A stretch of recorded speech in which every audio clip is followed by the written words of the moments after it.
it's Robin, R Silent Crafts, and welcome to my studio. Today I have a quick project for you. We are going to solve a problem that I have in the sewing room and that you might also have. I'm going to show you how to make a thread catcher mat. Now, a thread catcher mat is just something simple that we can put next to the sewing machine to catch all of these threads. Now, I've been using my sewing machine mat to catch them, which means I have to take a little vacuum out, the lint roller, or take the whole thing out and just shake it. But by having this little mat next door, which is just fabric and batting, I can put all my little threads on it as I'm sewing, anything I need to pull out or the little tails that I'm trimming, collect it on here, and then when I'm all done, I can grab all of these and I can go ahead and toss them in the garbage. Or if you're like me, I like to save all of mine in a container for a future project. These also work well if you are knitting. You can put your yarn ends on it. A cross stitcher or someone who's doing hand embroidery, they can put their orts on here, and that's ORTS, which is old ratty threads, and that's the bit when you're done embroidering that you have that piece that's gone through your fabric so many times it's all kind of frayed and fuzzy, and then you can add it onto there. Now, in the past, we've made a variety of thread catchers. I don't have the one I'm speaking about today, but I'm going to put a link to it. And basically, it's the triangle that has the little sides that go down like I'm using here. So I'll go ahead and put in the pinned comments another thread catcher for you, and down in the description box how to make this little bowl. But today we want to work on this simple project. I'm going to show you a couple different ways to do this by using these two different fabrics. I have a 7-inch square of just regular cotton fabric. I have a 5-inch square of fusible fleece and a 5-inch square of cotton batting. The different ways I'm going to show you is one, how to make a mitered corner, and then one, just how to fold it over and just do a quick corner so you don't have to worry about the miter or anything like that. I want to show you the fusible fleece and the batting, but you can also use flannel, anything that's going to hold the threads. My batting is 100% cotton batting. You could try any type of batting that you're using, anything that's going to hold the threads in place. So if you have a fan going or you're moving all your fabrics around, your threads aren't going to blow away. I personally prefer the batting, but the fusible fleece does hold it, so it does work both ways. Batting is just something that I'm used to using. And you can also use it to just go ahead and clean up any threads that you might have or fuzzies along your sewing machine or your cutting mat and stuff. So that's a dual purpose. We'll go ahead and start with the batting fabric. Now my square, again, is 5 inches square and my fabric is 7. So I cut them 2 inches larger. I want to have an inch border all the way around. That's going to allow me to fold up my fabric and create that framing. Now for this one, I'm going to show you how to do it with a mitered corner. I brought in my Faultless Magic Light Finish. This is an ironing spray sizing. You can use a starch. This just happens to be what I have. When I was reading through different clothing groups and stuff, they were saying that a sizing usually doesn't leave the white flakes like a starch does. There's a whole bunch of videos all about the pros and cons of both. Most of the time when I go to Walmart, I find the sizing, or it's a little bit cheaper than the starch, so that's what I go with. I would spray your blocks before you cut them, but for the project we're working on, if it shrinks up a little bit, it's not going to be that big of a deal. If you want to hold your batting in place, you can use basting spray. I love the spray and bond version. I find that it doesn't affect my asthma. It doesn't leave a big odor in the room. If you're sensitive to scents, I would double check it first because just about everything does have a scent. And I can control the spray so that it doesn't go everywhere versus some of the other ones that I've used. If you don't want to do any of that, you can just use a glue stick or the liquid school glue. I'm going to use a Frixion pen just to make a couple marks. It'll go away with the heat and it's going to be on the inside, so it really doesn't matter. I wouldn't want to use anything dark because as I draw lines, I wouldn't want like a Sharpie to show through on the edge. So whatever marking tools you have, or you can just put pins or mark it in any way you'd like. I want to find the centerish part. When I put this down, I want all of my pieces here to come in about equally. If you need to have everything exact, you can go ahead and measure it, but I'm just going to wing it as I go. But I do like to take my Frixion pen here, and I'm just going to draw a 1-inch border down one side and another, and this is going to give me a spot to put my batting so I know it's mostly centered. So I just need that corner down there to line up the two sides because the other sides will be lined up on their own. You can put a little spray basting on your fabric or on your batting. I'll just add a little bit of glue stick. I don't need a lot, I just need something to hold the batting, or of course you can use pins. So I'll line it up in that bottom corner. You can hit it with your iron, but I'm going to be using my iron in a minute and it'll be fine then. When I do the mitered corners, I want to take a little bit of the bulk out so I don't have a very thick corner and it allows this to come in. I'm sure there's special formulas out there and different techniques to do it, but when I made my practice ones, I just went with a simple thing. This is an inch border, so I cut out a 7/8 of an inch corner. I want to have just about 1/8 of an inch of the fabric left right here, so when I fold everything up, that fabric will cover it. You can play around. These are such small projects. You can make a few of them. They'd be great when you're going on a quilting retreat to give to some friends or a cross-stitch retreat, whatever you happen to be doing. I like this little 2.5 inch ruler because I can see the lines right there on the grid. This is from OmniGrid. I can line it up nicely. For those of you that have done things like this or worked with paper, it might be easy for you to just eyeball it and all of that, but I found that if I want it to work nicely and to make sure I don't have any holes and gaps in this corner area, that it's easier for me to go ahead and do that. My eyeballing skills are not the greatest, but if you have something that's a little bit off, then it'll be okay. So I'm going to show you one corner before we cut it out just to see what it would look like if we left all that extra bulk of fabric in there. So I'm going to put my corner up about 1/8 of an inch from the batting right there, just to leave that little bit to cover up that corner. And then I will fold the next bit up just so we're going to end up with our miter. If you use the starch, it's going to hold these folds in place and it could make it easier for you. Now the way I've made these, I don't have anything inside it. It's great. You can fold it up and put it into your sewing bag. If you're out hand sewing doing hexagons, if you're cross stitching or knitting, you can just fold it up and tuck it into your project bag. If you want something that's a little stiffer and sturdier, you can put some interfacing, a lightweight or more heavier weight on here if you like. You can always use the Timtex, that's a very sturdy one. You can also tuck a piece of file folder or cereal box underneath between the batting and the fabric. I like how soft it is, plus I can also, as I said, use it to wipe the dust off of my sewing machine. So when I take this next side and I'm going to fold it up, and then once we cut everything out, I'll be using my iron to give it a nice press. But when we have both sides folded up, then we can fold them into the batting this way and into the batting this way. We would have to fuss with it just a little bit to get our mitered corner, but you can see how there is that extra fabric that we're having to deal with in that area, and it's going to really make it thick. So let me cut these corners out and I'll show you how much easier it is when you don't have the bulk. If anyone works with paper, if you make your own journals or anything like that, you are already used to this. If you hung out with me when we made notebooks and stuff in a live stream, using the cardboard and the paper and everything, you've already seen this process and seen the difference that it makes. Just like when we're quilting and we want to remove some of that bulk just to make the seams easier to work with, we want to do the same thing here. The difference is leaving that little bit of fabric.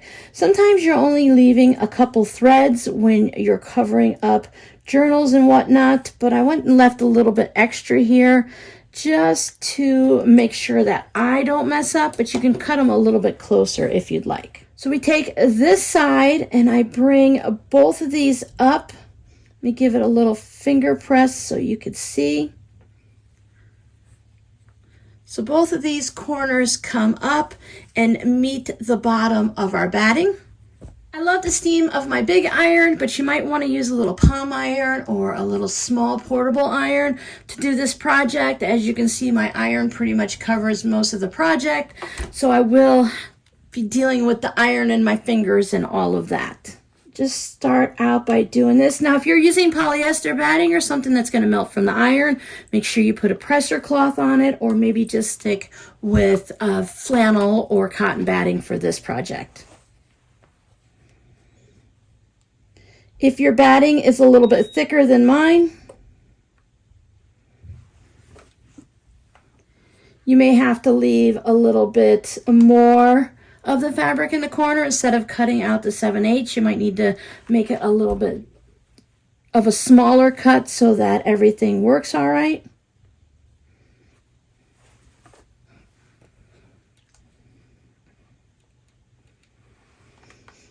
I've spoken with several of you, and you guys go to a lot of quilting retreats and other type of crafting retreats, and this would be fun for those of you that go to a craft retreat where you're hanging out with people that work on quilting and work on some type of a hand embroidery cross stitch project, because this type of a gift could work for everybody. It's not a craft specific. So once we have those done, I'm going to take this side. I'm going to bring my fabric just about up to where the batting is. I can stay back a little bit from it. And I'm going to be able to adjust this at the sewing machine to make sure I get a miter. So you go ahead and give that a nice press, or you can just put your clips on. Now, I like to put my clips on anyways, just to hold it there so that nothing shifts as I'm doing each section. Bring the next one up. You want to leave a little bit of space. If you tuck your fabric all the way underneath, this fabric is going to be in the fold, and it's going to adjust how you do everything. You'll have that little extra bulk. But for a project like this, it's not really crucial, but it is some knowledge and a skill that you can carry on to other projects. So when I put this on, you can see here that my corner is a little loose, but once I take it over to the sewing machine, I can adjust to make sure that, you see, they don't quite line up perfectly there, but I can adjust it since it's not sewn down, it's not glued down or anything. I can adjust it at the sewing machine as I'm stitching around to do this top stitch to hold it all down. You can adjust this by size. If you feel that this border around it, the frame, is too small, you can make your fabric square larger. If it's too big, you make your fabric square smaller. Start with your batting, and that will be your finished mat size. So if you want an 8-inch mat, your batting needs to start at 8 inches, and then you can cut your fabric off of that measurement. So if you have just leftover bits, you can make it any size you want. I think this finished at 5 inches is a really good size for just sitting next to the machine or in a project bag, so it can catch all of those loose threads that we always have floating around. There's our first one. I'm going to wait to take this to the machine. I'm going to show you the second version, and then we can stitch them both down at the same time. So this one I have fusible fleece. It's just going to make it sit there, and I don't have to worry about anything shifting. I'm still going to make the registration marks. I don't have to draw the whole line. I can just make sure that it's going to be down here in the corner, because that is where I'm lining it up. And if you choose a number different than an inch, and if you want it to be wider or narrower, just go ahead and use that measurement. So I can line my square up. Give it just a little bit, because fusible fleece is better to be adhered from the other side. So I can go ahead and follow the directions for whatever product I'm using to make sure that is adhered down. There we go. Now this time we're not going to cut any corners. We're not going to worry about any miters. So we'll start by bringing this side up. So I can give that a nice press, bringing it up just shy of my fusible fleece.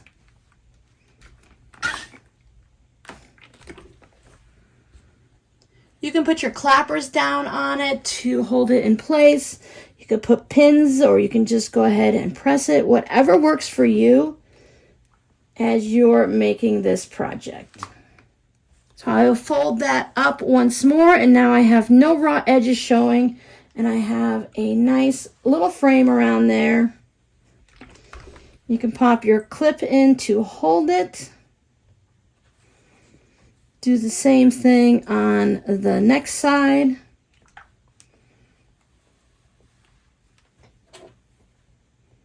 So we did opposite sides, so now we're going to flip over this way. So when I bring this side up, give that a bit of a press. And then I'll fold it up one more time.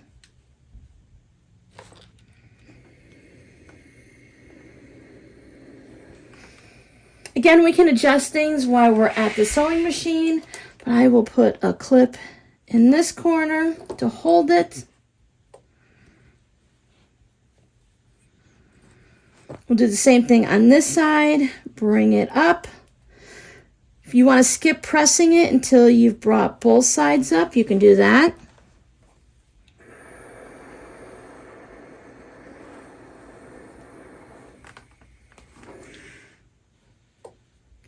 If you have a little bit of fabric at the edge here, you can just kind of give it a little push and it'll tuck right in.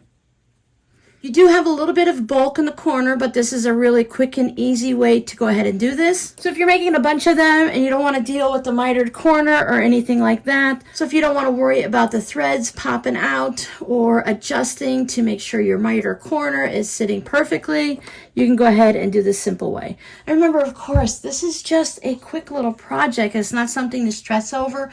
It's just something that we're going to add to the side of our machine, or maybe when we're sitting in our chair. And it also leaves a little room here on your batting that if you want to pop your pin in there, or you could put your needle minder on it, one of the magnets to set your pin on that, or your scissors. So a variety of ways you can use these. I like them simply just to wipe the dust off of my machine. Yes, I can just do that with a scrap bit of batting, but sometimes it's fun to just use up some of our small bits of fabric. So let's take it over to the sewing machine and get these stitched down so we can finish this project. Now you can see on this one, I just used a buttonhole stitch. I really wasn't too sure how to make the corners beautiful, so it was a good practice one. The miter corners, I just did a stitch all the way around. If you're worried about the way it looks, go ahead and use matching thread, and then that way it won't be as noticeable, because on these I just used white thread and you could see everything I did on the front and back. But if I'd gone ahead and used a black or a red, it would have disappeared a little bit more. I'm going to stick with the white just because it's usually easier to see on these projects. I'm looking for my nicest looking mitered corner where everything looks pretty even. And I will put a clip into that corner. So that way, as I'm going, I have less to adjust. If I started with one over here that is not quite even, I want to have room to adjust, but this one looks good. So when it's behind my needle, I know I'm okay. You can adjust your needle and where it's placed on your sewing machine if your machine does that. I just have mine sitting at a straight stitch with a 2.0 stitch length. You can check where your needle's going to go down and see if you like where it's at. I have a spot right here on my foot that I can line up the edge to try to stay nice and even. While holding the top thread, my needle's down into the fabric, I'm going to bring my needle back up. When I pull on that thread, my bobbin thread pops up. So this way I can take both of those threads, put them underneath my needle to the back, and I'll put my needle back down again. I put it underneath my foot and down to the back. And this way, hopefully when I start sewing, I can hold on to these threads and it won't cause a big mess of fabric or a bird's nest underneath. When I work on this, before I get to this corner, I'm going to just fuss with them for a second and make sure they're lined up. You can put a pin or a clip on the miter. I'm not going to stitch down the miter. I'm just going to stitch down this frame. It is not that crucial of a project that I need to make sure things aren't going to fall apart. When this gets dirty or if it falls apart, then I'll just make a new one. My problem is mostly going to be with the batting because that's not usually meant to be on the outside and it can get dirty or fall apart. So we have a 1/2 inch of fabric so we can make a little bit of a bigger. I don't want to get too far away from the edge, but I don't need to be right on it. I'll just keep stitching until I get to my corner. And when my needle gets right in that mitered, I can just turn it and I should be in the same distance on this side. I will cut off my extra thread. Now, if I had one of these already made, which I do, I can just put my threads on here now and it's caught my thread and it's not floating all around. So now I can work on the next side, and when I get about halfway, I'm going to stop and adjust my miter to make sure that it's looking nice. Maybe I need to move a little bit around there and just pull it up, pop a clip when I know that I like it so I don't have to worry about losing it. It's usually because you put the fabric a little further to the batting or a little further away from it, and that's what makes these folds change a little bit, so you could have it just a little off on the miter where it doesn't match up.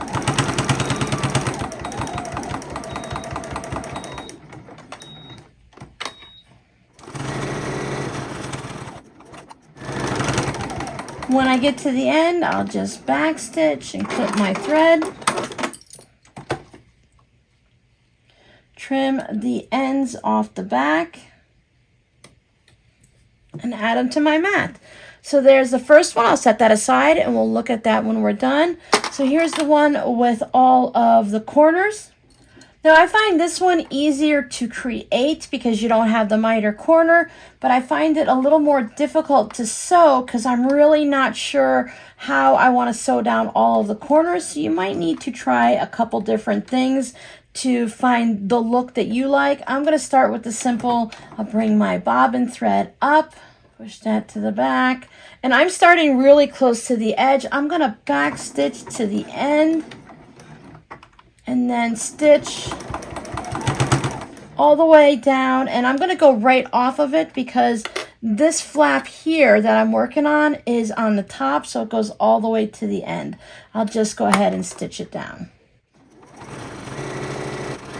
Now when I get to the end, what I can do is I can back stitch to put myself in place to do the next side.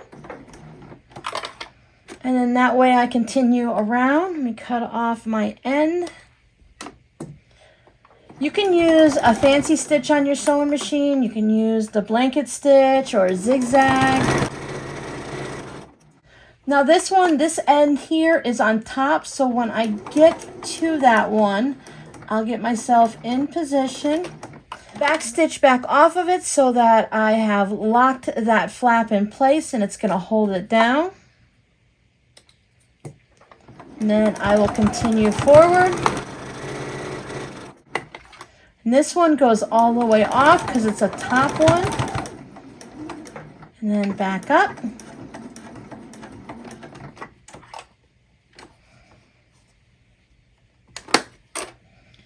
And then if I want them all to look the same, I can go ahead and back stitch on that again.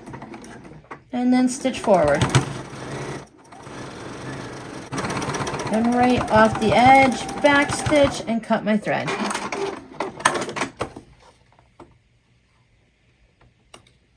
Here are the two we just made. So there's our miter. Now my miter corners are open. That's up to you if you want to stitch down each side or maybe zigzag stitch on there. And then you can see just a square on the back. And here's the one where we had kind of the flappy corners. So I stitched both ways. You'll see it more. Oops, not on that one. You can see on this one where I just have the one and it doesn't go off. So it all depends on whether or not you want them to look identical and how you stitch them down. If you're just making these for your craft room and you just want to get them done, then you can just go ahead and stitch them any which way. If you want these to go into your shop, or you want to add them to maybe a cross stitch bag you're making, or you're giving them to guild friends or something, try a couple different practice ones for your studio, for your sewing space, and see what type of stitching you like. You have the basic idea now on how to make a simple thread catching mat. Now you can jump off from here and change it however it works for you and the way you're making yours. I think if I'm going to continue making these, I'm going to go with the mitered corner.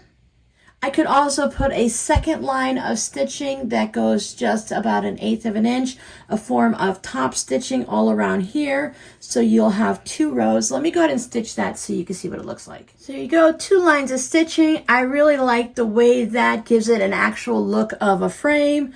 It held everything in place. It holds my mitered corners down, but I'm really confident that you will find your way as you're working on this. I hope you find these very useful in your sewing space or where you sit down to do your handwork. Thanks for hanging out with me. I'll see you guys next time. Bye.